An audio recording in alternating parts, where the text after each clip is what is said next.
참사가 발생한 지 어느덧 반년이 지났습니다. 지난 6개월 동안 달라진 점과 달라지지 않은 것은 무엇인지 점검해보고 우리에게 국가는 무엇인지 집중 취재했습니다. 민영화된 광주은행의 첫 행장에 김한 JB금융지주 회장이 사실상 확정됐습니다. 노조가 강하게 반대하고 있어 순탄치 않은 앞날이 예상됩니다. 민선 6기 출범 이후 도시철도 2호선 건설 여부를 놓고 논란이 계속되고 있는 가운데 결정 시기가 올해 말로 또 미뤄졌습니다. 공군이 군 시설부지로 점유하고 있는 공유지나 사유지 가운데 절반 이상이 무등산 방공포대 부지인 것으로 드러났습니다. 시청자 여러분 안녕하십니까? 광주 MBC 뉴스데스크입니다. 내일이면 세월호 참사가 발생한 지도 어느덧 반년입니다. 그 사이 참 많은 일들이 있었죠. 많은 이들이 당시에는 다시는 이런 일이 되풀이되지 않겠다라고 밝혔었는데 되돌아보면 과연 옳은 방향으로 가고 있는지 고개를 갸웃거리게 됩니다. 첫 소식 먼저 윤근수 기자가 보도합니다. 못다 핀 꽃들이 차디찬 바다에 수장돼버린 2014년 4월 16일. 그날을 두고 시인 한민복은 숨쉬기도 미안하다고 썼습니다.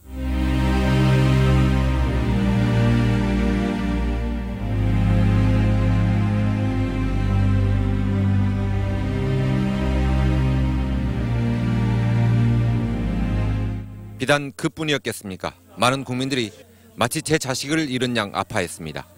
아이들 키우는 입장에서 이 나라 국민이라는 게 너무너무 부끄럽고 애들한테 너무너무 미안하고. 어떻게 한 사람도 구하지 못했나? 국가는 도대체 무슨 일을 했냐는 질문이 꼬리표처럼 슬픔 뒤를 따랐습니다. 여전히 맞춤한 답은 나오지 않았는데 반년이 흐른 지금 대중의 내리 속에서 질문은 조금씩 잊혀지고 있습니다. 구조를 하지 못하는 그런 무능한 정부, 그리고 거기에 대한 책임을 지지 않는 또 비겁한 정권, 이런 의미에서 볼 때는 반드시 이 진실을 밝혀야 되고. 선장이 법의 심판대에 섰고 해경 간부 등이 기소됐고 유병헌 씨도 세상을 떴으니 이제 그만하자는 사람들도 있습니다. 정부와 여당은 그래야 경제가 산다고도 주장합니다. 진실을 밝혀줄 거라고 유가족들이 기대하는 세월호 특별법은 여야의 정쟁 속의 부지하 세월인데 이제는 있자는 일부의 목소리에 유가족들의 슬픔은 분노로 바뀌고 있습니다. 진실을 알려고 하는데 그걸 묻으라고 하는 분들, 용감하지 않고 용기 없는 자들은 그때 가서 손을 내밀지 마십시오. 최근 문인들이 함께 펴낸 책에서 소설가 박민규는 세월호는 선박이 침몰한 사고이자 국가가 국민을 구조하지 않은 사건이라고 규정하면서 고통스러워도 눈을 뜨자고 호소했습니다. MBC 뉴스 윤근수입니다. 세월호 참사에 직접적 책임이 있는 이준석 선장 등 선원들에 대한 재판이 막바지로 치닫고 있습니다. 수백 명이 구속되고 입건되는 등 사상 유례없는 수사와 재판이 진행되고는 있지만 정부와 국가는 세월호 참사와 관련해 과연 합당한 책임을 지고 있느냐, 이 물음은 여전히 의문으로 남아 있습니다. 집중 취재 계속해서 송정근 기자입니다. 검찰은 선원의 조타 실수가 세월호 참사의 결정타인 것으로 보고 있습니다. 증개축가 과적으로 보건성이 원래 안 좋은 배였는데 미숙한 선원의 조타 실수로 배가 급격히 쏠려 침몰했다는 것입니다. 그래서 검찰은 세월호 선원들은 물론 선사인 청해진 해운, 선사의 실질적 소유인 유병헌 회장 일가, 그리고 세월호와 조금이라도 관련 있는 관계자들은 이잡듯이 조사했습니다. 사고 원인에 책임 있는 사람으로 세월호 선장 및 선원들, 청해진 해운 임직원, 안전감독기관 관계자 등 총 113명을 입건하고 61명을 구속 기소하였습니다. 하지만 수사의 칼날은 정부 쪽을 향하기만 하면 무뎌졌습니다. 목포 해경 1, 2, 3정 정장과 진도 VTS 해경들을 기소했고 언딘의 일감을 몰아준 혐의로 해경 차장을 재판에 넘기기는 했지만 더 이상 나아가지는 못했습니다. 세월호 선원이나 유병헌 씨 관련된 일이라면 직접적이든 간접적이든 가리지 않고 수사를 했던 것과 비하면 대조적입니다. 검찰은 국정원 개입설, 해군 등 전문 인력이 늦게 투입된 점, 유병헌 씨의 정치권 로비 의혹에 대해 검찰은 범죄가 성립되기 어렵다거나 의도가 있었다고 보기 어렵다고 비켜갔습니다. 수사가 집중된 부분은 어떤 현재의 정치 권력과 큰 부담이 없는 부분에 대해서는 수사가 집중이 됐고, 현재의 대통령이나 정치 권력에 부담이 될 수 있는 부분에 대해서는 수사력이 그렇게 집중되지도 않았고. 대신 대통령의 명예훼손과 관련해서는 예민하게 움직였습니다. 대통령의 7시간을 보도한 일본 산케이 신문 기사를 문제 삼아 언론인을 소환 조사했고 대통령 모독 엄벌 발언 이후에는 사이버 명예훼손 전담팀을 꾸려 결국 카카오톡 사찰 논란으로 번졌습니다. 대통령이 성역 없는 조사를 약속했지만 지난 6달 동안 정부가 보여준 행태는 성역이 있다는 게 유가족들의 주장입니다. 검찰 수사도 지금 잘못됐다고 지금. 실적으로 보면은 깃털만 지금 전부 다 잡아들이고 몸통은 지금 수사를 지금 전혀 하나도 안 해 있잖아요. 지금. 세월호가 바닷속으로 침몰한 이후 단 한 명도 구해내지 못한 정부는 각종 의혹과 비판에 대처하는 데 있어서도 신뢰를 주지 못했습니다. 국가란 무엇인지에 대한 질문에 대한 답을 구하기가 더 어렵게 됐습니다. MBC 뉴스 송정근입니다. 국회 법사위 소속 야당 의원들은 성명을 내고 감사원은 지난 10일 세월호 최종 감사 결과를 발표했지만 그 어디에도 청와대에 대한 언급은 없었다며 전원 구조 오보를 대통령이 언제부터 알았는지 등 2가지 질문에 대한 청와대의 답변을 감사원이 공개하지 않고 있다고 주장했습니다. 또 감사원이 대통령 보고 등을 조사했지만 특별한 문제점이 발견되지 않았다고 한다며 청와대에 면죄부를 주기 위한 방탄 감사를 했다고 비판했습니다. 2,000척이 넘는 선박이 침몰한 상태로 바다에 방치되어 있습니다. 해양수산부와 해경이 황주홍 의원에게 제출한 국정감사 자료에 따르면 지난 1983년 이후 국내 연안에 침몰한 선박이 2,760척으로 이 가운데 74%에 이르는 2,038척이 미인양 상태로 방치되어 있습니다. 또 미인양 선박 가운데는 만톤급 이상의 대형 선박 14척과 유조선과 가스 운반선 등 1,000톤급 이상의 선박 41척이 포함되어 있습니다. 황주홍 의원은 전수조사를 통해 항행 위험 요인과 남아있는 기름을 제거할 대책을 마련하라고 촉구했습니다. 우리 금융지주에서 분리돼 민영화된 광주은행의 첫 행장에 JB금융지주 김한 회장이 사실상 확정됐습니다.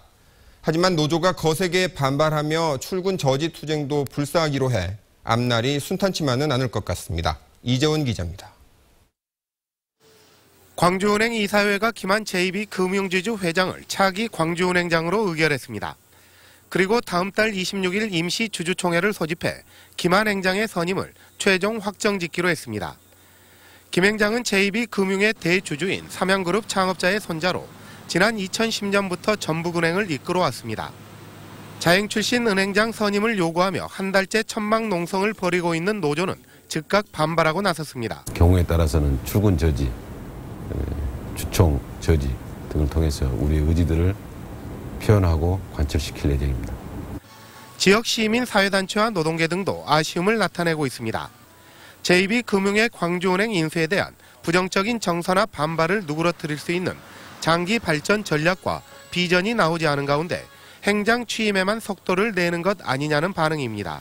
JB금융지주가 큰 그림에서 지역사회 협력 모델을 좀 찾았어야 됨에도 불구하고 그러한 비전을 제시하지 못한 부분은 매우 아쉬운 부분이라고 볼 수 있습니다.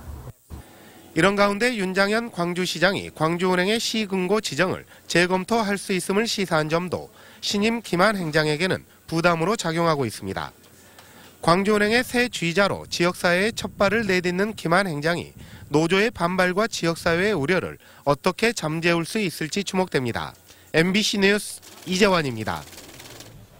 민선 6기 광주시가 출범한 이후 도시철도 2호선은 건설할지 말지 논란에 휩싸여 있습니다. 그동안 넉 달 가까이 재검토를 해왔지만 여전히 매듭을 짓지 못했고 올해 말까지 결정 시기가 다시 미뤄지게 됐습니다. 이계상 기자입니다. 도시철도 2호선과 관련해 당선자 시절 윤장현 시장은 전면 재검토하겠다는 뜻을 밝혔습니다. 시민과 밀접한 현안 사업인 만큼 곧바로 반발과 혼란이 커졌습니다. 민선 6기 공식 출범 이후 도시철도 2호선 태스크포스가 가동되고 수차례 회의를 거쳤지만 이렇다 할 결론을 내리지 못했습니다. 2호선 건설을 하지 말자는 쪽보다 재정 부담이 되더라도 하자는 쪽이 우세하게 나타났기 때문입니다. 광주시 재정에 부담으로 작용한다 치더라도 2호선 건설에 따른 막대한 편익을 감안한다면 2호선 건설은 중장기 광주 발전의 계기로 삼아야 되지 않을까 생각합니다. 윤 시장은 취임 100일 이전에 도시철도 문제를 매듭 짓겠다고 약속했지만 결국 지키지 못했습니다. 이에 따라 올해 도시철도 예산 52억 원이 묶이게 됐고 내년 정부 예산에 반영된 136억 원도 확보할 수 있을지 불투명해졌습니다. 윤 시장은 시의원들의 입단 추궁에 올해 말까지 어떤 식으로든 결론 짓기로 했습니다. 최대한 시일 내에 우리 시 미래 발전에 부합하는 방향으로 그리고 시민들이 이 문제를 가지고 혼란과 갈등을 초래하지 않는 시기를 놓치지 않고 도시철도 2호선 추진 여부 등을 결정하도록 하겠다는 말씀을 드리겠습니다. 도시철도 해법 찾기가 장기화되면서 오히려 분열과 갈등을 키우고 있다는 비판이 거세지고 있습니다. MBC 뉴스 이계상입니다. 전남도 의회가 전라남도의 일방적인 행정에 대해 작심한 듯 불쾌감을 쏟아냈습니다. 사업 점검보다 전남도 의회의 존재감을 부각시키는 데 애쓰면서 전라남도 의회와의 관계 재정립에 신경 쓰는 모습이었습니다. 10대 전남도 의회의 첫 번째 도정 질문을 양현승 기자가 보도합니다. 취임 100일 기자회견에서 산하 공공기관에 대해 경고를 날렸던 이낙연 전남지사. TF를 구성해서 경영을 진단하도록 조치했습니다. 공공기관장의 능력검증 강화에는 동의하면서도 정작 인사청문회 도입에는 부정적인 뜻을 밝혔습니다. 측근이라도 능력만 있으면 얼마든지 중용해야 합니다. 단, 그 능력은 의회 같은 공증된 기관으로부터 객관적으로 검증받아야 합니다. 17개 시도 중에서 12개 시도는 청문회를 하지 않고 있습니다만은 그 12개 시도도 저와 비슷한 고민을 하고 있지 않는가 이렇게 생각합니다. 10대 전남도의회의 첫 번째 도정 질문에서 의원들은 숲가꾸기 사업과 청년 일자리 창출 문제, F1 대회 등 이낙연 지사의 공약과 구조 조정 중인 사업들에 대한 질문을 이어갔습니다. 정책 사업보다 뜨거웠던 건 전남도의회와 전라남도의 관계. 전라남도가 공무원 출석 범위를 일방적으로 조율하려 하고 답변자도 스스로 지정하려 했다며 전라남도를 강하게 쏘아붙였습니다. 집행부가 양해를 구한다는 명분으로서 질문자를 정리해주고 그러면 그대로 도의원들이 해야 되는 겁니까? 도의원들이 초등학생들입니까? 아직도 그런 일이 있다는 것에 대해서 몹시 놀랍고 가슴이 아픕니다. 도청의 가족들께 다시 한번 말씀드립니다. 도지사 과보하지 마시고 의원님들 원칙대로 잘 모셔주시기 바랍니다. 한편 전남도의회는 이낙연 지사가 공공산후조리원과 광주전남 상생협의회를 추진하는 과정에서 전남도의회를 무시했다고 지적했고 이낙연 지사는 앞으로 도의회와 소통하겠다고 밝혔습니다. MBC 뉴스 양현승입니다. 공군이 군 시설 부지로 점유하고 있는 공유지나 사유지 가운데 절반 이상이 무등산 방공포대 부지인 것으로 드러났습니다. 새정치민주연합 권은희 의원은 공군본부 국정감사에서 공군이 군 시설 부지로 점유하고 있는 공유지나 사유지 면적은 총 38만 제곱미터로 이 가운데 무등산 방공포대가 전체 점유 면적의 57%를 차지하고 있다고 밝혔습니다. 권 의원은 또 대규모 군사시설이 국립공원 부지를 점유하고 있는 사례는 무등산 국립공원이 거의 유일하다고 강조하며 무등산 방공포대의 이전을 촉구했습니다. 광주 비엔날레 혁신을 추진할 비상대책위원회가 구성됐습니다. 광주 비엔날레 재단은 정동재 재단 대표이사를 위원장으로 하고 미술계와 경영계, 시민사회 등 각계각층의 전문가 15명이 참여하는 비상대책위원회 구성이 완료돼 내일 첫 회의를 연다고 밝혔습니다. 비대위는 앞으로 광주 비엔날레의 정체성과 비전을 재정립하고 안정적인 재원 조달과 국제 경쟁력 강화를 위한 혁신 방안을 마련할 예정입니다.